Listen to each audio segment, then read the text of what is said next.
In this video, I'll show you 3 things that help me put color on my models that aren't brushes, and 2 of them even help me with freehanding on my models as well.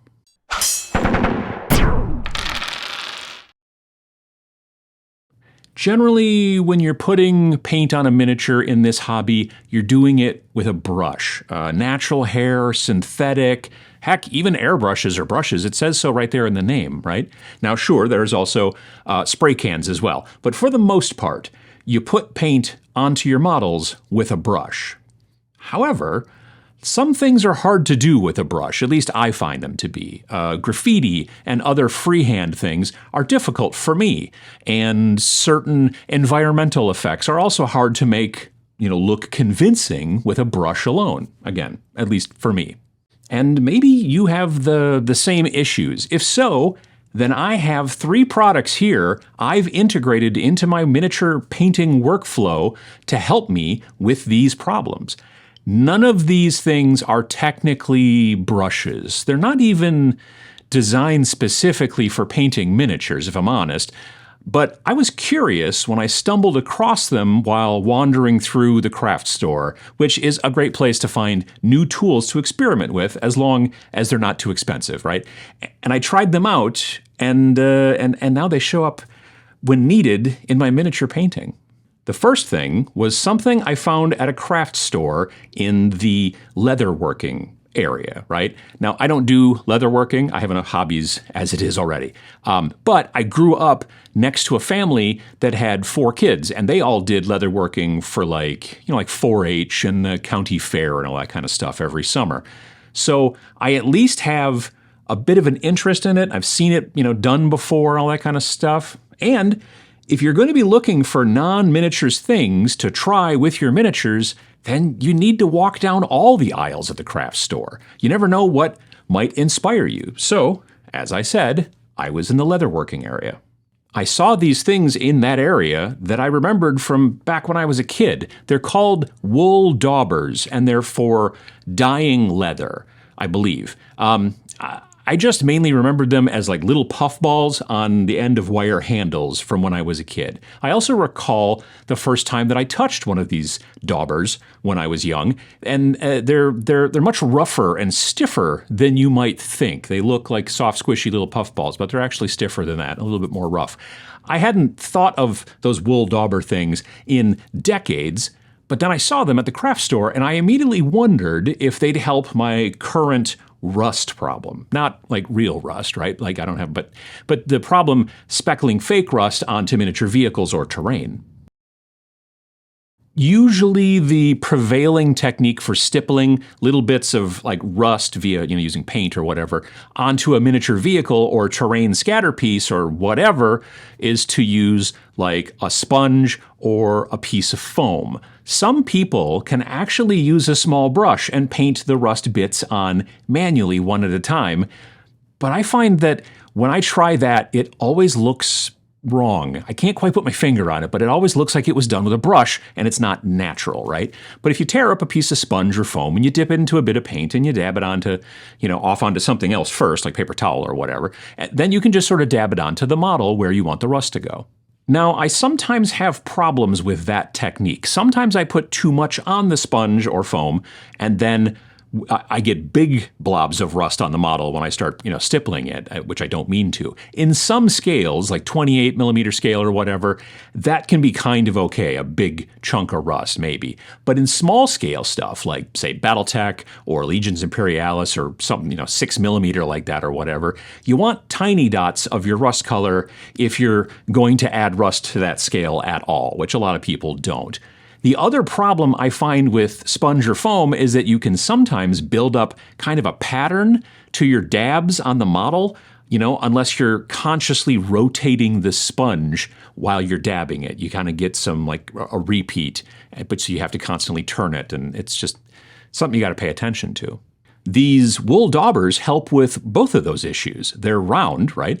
So they're generally less likely to put a lot of paint directly onto the surface like a more, flat piece of, sponge or foam might.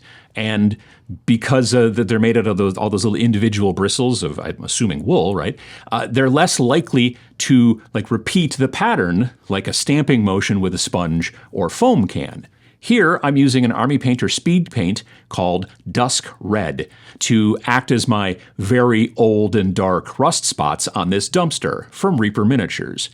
As it's speed paint, it's thinner than normal opaque paint, and it stays a little bit more two-dimensional when it dries. To stipple on a bit of mud, I use an opaque paint like Bootstrap Brown from the Army Painter and put it onto the lid of the dumpster and a bit around the sides as well. And I, again, use the wool dauber to do that. It works great, for like a subtle dirt effect. It doesn't exactly look like splattered mud. So if you wanted splattered mud, you'd probably want to like flick a toothbrush or something like that, like you do for a splattered blood effect, that kind of thing. You can also use all the parts of the wool of the dauber for multiple colors. You don't just use it once and then throw it away. Now, if you tried to clean out the paint while it was still kind of wet, that might work, but I'll be honest and say I haven't tried doing that yet. I can instead usually get 5 or 6 different sessions out of a single dauber. As I think I mentioned before, I'm no good at freehand, right? I just can't usually get the consistent color out of a brush when trying to draw on a model. I'm probably not using enough water, or I'm using too much, or who knows. I just know that I want to do more freehand graffiti on my terrain projects, and I need something opaque with a consistent coverage and flow. And it might be easier if I can use it more like a pen, right? And less like a brush. As before, wandering around through the craft store wins again. I found a solution that I like. Sharpie makes these creative markers that are water-based acrylic markers with brush tips. I initially only found a black one and a white one, like in a little 2-pack, right? And I used the white one to put graffiti on a fun terrain project I did last year. Pachow. And remember, folks, flarg is the new sci-fi swear word all the kids are tagging terrain with. The marker worked well and didn't look too glossy or in any way different from the rest of the paint on the model, so it seemed like a pretty good fit for adding graffiti to terrain or vehicles. Turns out there are more colors to that line than just black and white. I found this 12-pack of markers on Amazon, and since then I actually have stumbled across that same pack at my local Michael's craft store, so check local if you want to. The brush tips like that only come in these 12 colors. Now, they make a set of earth tone colors as well, but they're not in the cool pointy brush tips. They're in these sort of rounded bullet tips, which I don't think would be very useful for freehanding on miniatures. They're really nice and smooth, and the material, the ink, the paint, whatever, is very opaque, even allowing my white graffiti here to cover the dark green and the weathering of the dumpster that I've already done in a single pass. Didn't have to go back and do a second coat. Also, it is really hard to freehand on camera, even with a marker. I didn't really want to put waterslide decals on this dumpster because most of the decals I have say stuff like biohazard or whatever. So I decided to just freehand on the stickers for the caution information and who owns the dumpster and all that kind of stuff. I used these markers to make the kind of main area of each of the big stickers that the manufacturer would have originally applied at the time of producing the dumpsters, right? But how was I going to put the little text and whatever onto these little stickers, right? These Sharpies the tips are kind of nice, but they're not that sharp and tiny. Along comes our third product of the video, Pigma Micron pens from Sakura, or Sakura, I'm not sure how you pronounce it. Now, people have been using these super duper fine markers on models and miniatures for some time now. In the past, I've mainly used them to add text to scrolls or purity seals or things like that. They're pretty opaque, and they come in a selection of different colors and nib sizes, but they sadly don't come in white, like the Sharpie ones do, right? That'd be pretty cool. They do come in sepia, however, which is a great color for drawing on scrolls and purity seals, right? It's far less contrasty than using black on parts like that, and it just sort of blends together better, and it just looks really nice. In this situation, however, I wanted to use black on my dumpster. My black pen has a 005 tip, which is their second thinnest tip. The thinnest is 003, I believe. My other colors of pens that I own are 01 sized because Michael's was mostly out of the other sizes.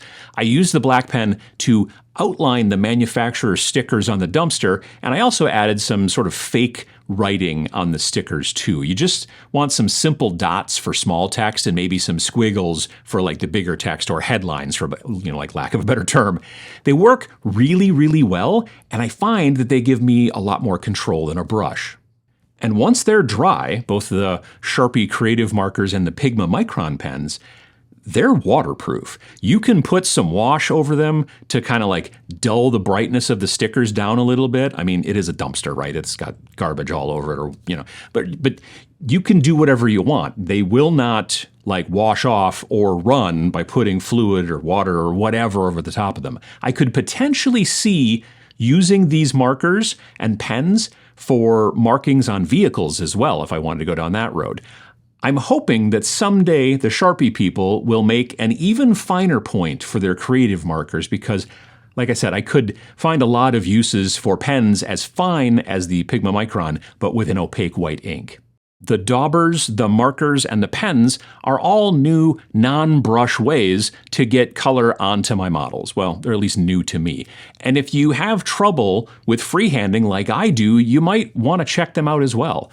While I don't think a miniature would look good completely painted in these necessarily, they do make good additions to your workflow. If you can't find these products locally, then check out the link to my Amazon collection down below, and then you can get them from there. Have you tried any of these? What do you think? Let us all know down in the comments below. And also, while you're down there, some depressmentation of the like button would be appreciated. It's nearly my birthday, so, just FYI. Also, while you're down there, you could also hit the subscribe button if you wanted to see more videos like this every single week, and it's free. Thanks for watching.